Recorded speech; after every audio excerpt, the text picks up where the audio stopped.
Allegations that he used banned IVs before his last bout with Manny Pacquiao, Floyd Mayweather must now turn his focus to Andre Berto on Saturday night in Las Vegas.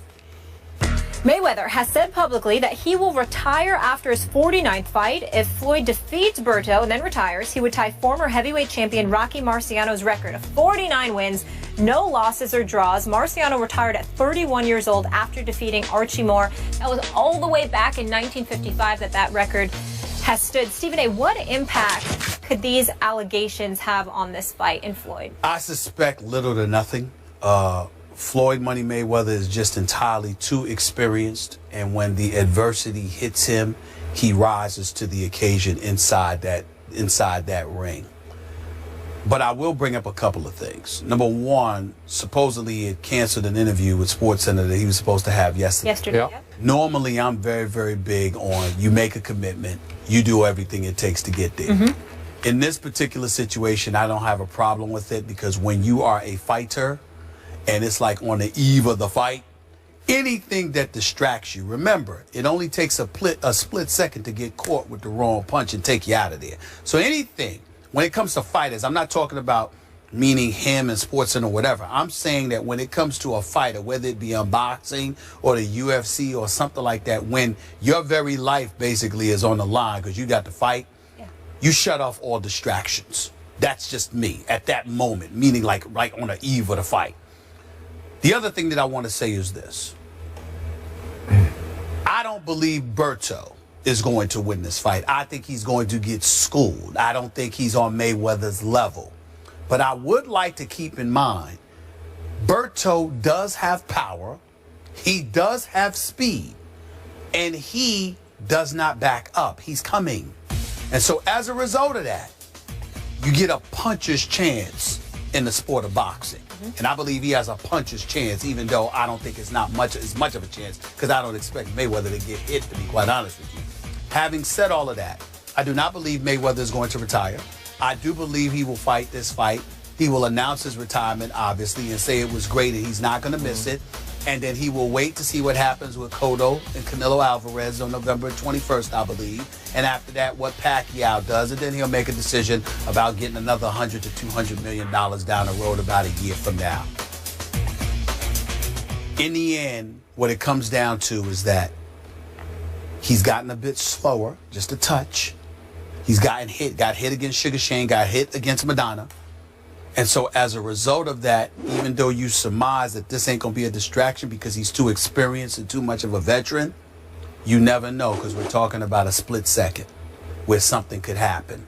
So I'm keeping my eyes on this, because I think regardless of how they want to act, this report stung them just a little bit, more so than other things in the past. This is not the first time something like this has been mentioned.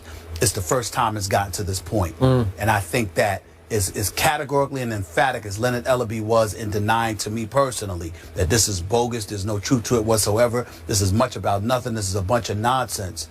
At the end of the day, that doesn't mean they're not irritated. It doesn't mean they're not disgusted. And you never know how that can affect somebody just 48 hours later. You know, when you first started talking, I thought you were just kind of hyping the fight, like giving people a reason to watch it because one punch could catch him. But the more you spoke, the more I thought you were showing your heart on this. You think that Floyd could be in a little bit of trouble here? I think it's possible from the perspective of, I don't think Berto, a boxer, is on Floyd Mayweather's level. And I don't think that he can outbox him. My thing is, I think Berto knows that.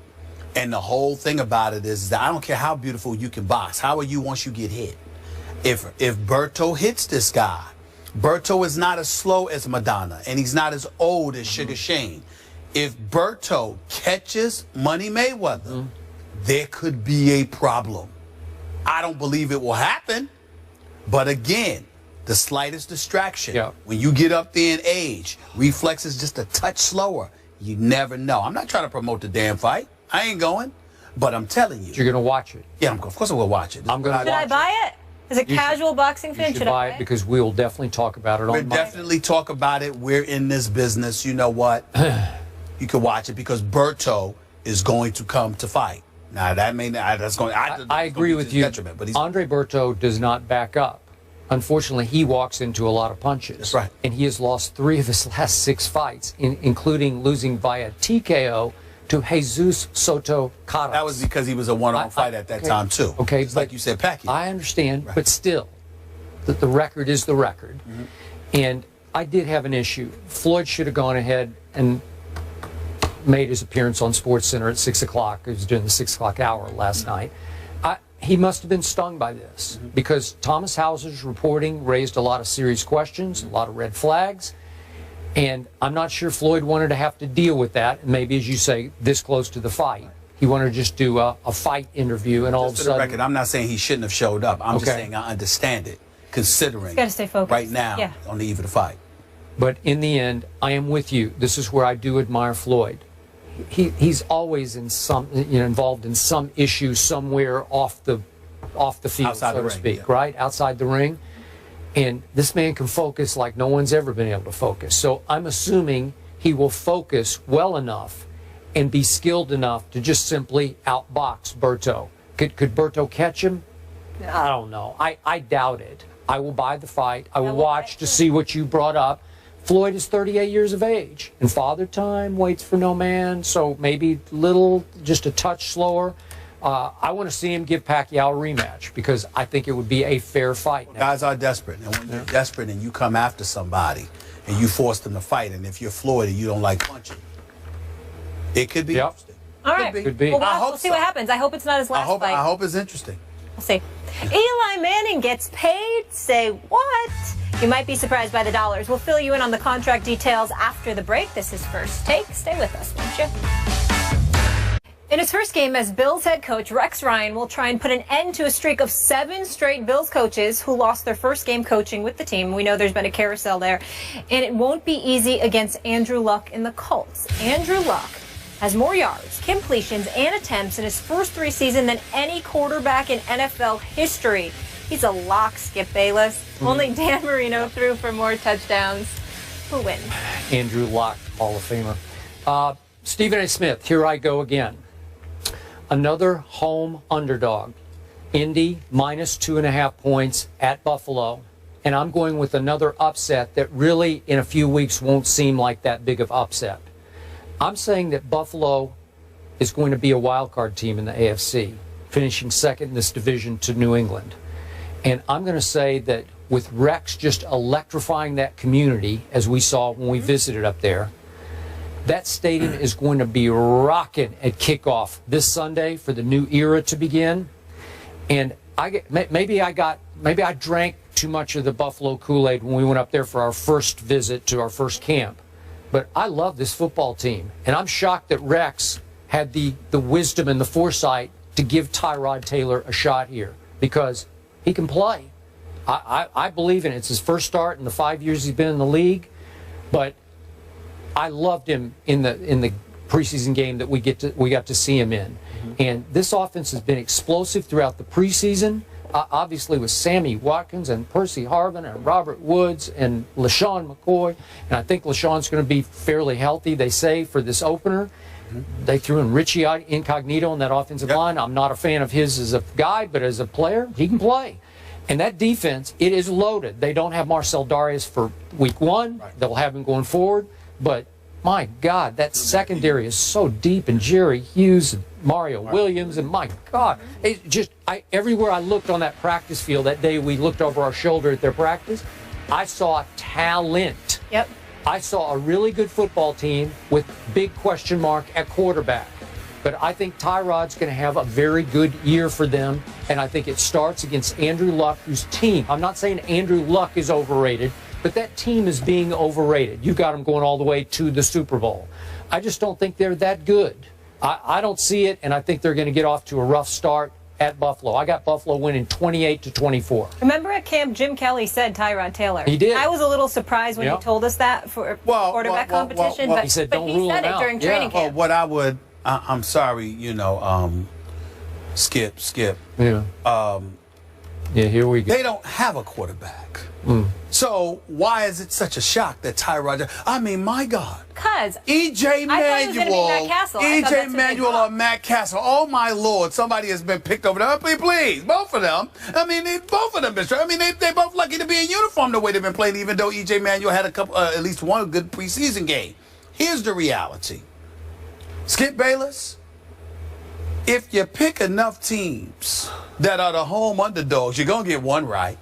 So I think I'm going to get every one of them right. We'll see on Monday, won't we? But I got news for you. I don't always pick home underdogs. I like these. I'm just talking about today. But when I do, I win. This weekend. That's all I'm talking about. We're talking about last year's Open. I'm talking about now. Okay? Stay with me. With that being said, Skip Bayless, I'm going to agree with you. Ooh. I believe the Indianapolis Colts are going to lose this game. Hey. Hear that, people? Because here's what. First of all, the defense is big time. And we all know that it was big. First of all, they were 9-7 last year. And they were a pretty damn good defense. With Hughes, with Mario Williams, with Marcel Derrick. I mean, they had a crew, okay? And then you Gilmore and Cersei and those ones. Listen, they have a crew. But here's the thing. Now you got Rex Ryan, who we all know from a defensive perspective is a genius. He really is. I don't use that word very often, but I give you genius. That's right. So here's the deal. When you look at that, what is Indianapolis supposed to be doing to offset that? You still got Andrew Luck. You don't have Reggie Wayne anymore. T.Y. Hilton is no joke. No. You got Fleener and Allen there at the tight end spots. I get that. Frank Gore is supposed to be the X factor. Against any other defense than this or the Jets, you got me, or Seattle. But the fact that this game is against Buffalo on their home turf, the beginning of the Rex Ryan era, I don't see you being able to run the football effectively on them. I just don't see that. So now we get to the Bills on the offensive side of the ball. The momentum, the crowd, etc. With a guy like LaShawn McCoy there, with Sammy Watkins there. You got Tyrod Taylor who can make plays with his feet. I think he throws it pretty well, too. But I'm not saying. Okay. I'm saying the fact that you are a dual threat resonates with me. Because I think in a game like this, you're going to have to use your feet in order to be successful. I think the combination of all of that built off of the momentum of their defense, which finds a way to somewhat neutralize Indianapolis, I think is right for an upset. The last point I want to make was this. This is the biggest reason why I think Indianapolis is going to lose this game. And I hope I'm wrong. You know, even I'm not serious. I hope, because I don't care who wins the game today, this weekend. But I will tell you this. I don't trust Indy yet. One of the biggest things about, even though I think talent-wise they can go to the Super Bowl, what I want to see from Indy is them walking into an environment like this for opening day and showing up. They're the type of team on their home turf they'll win, and the next week you can't even recognize them on the road. I want to see them respond to that. I got to see it to believe it.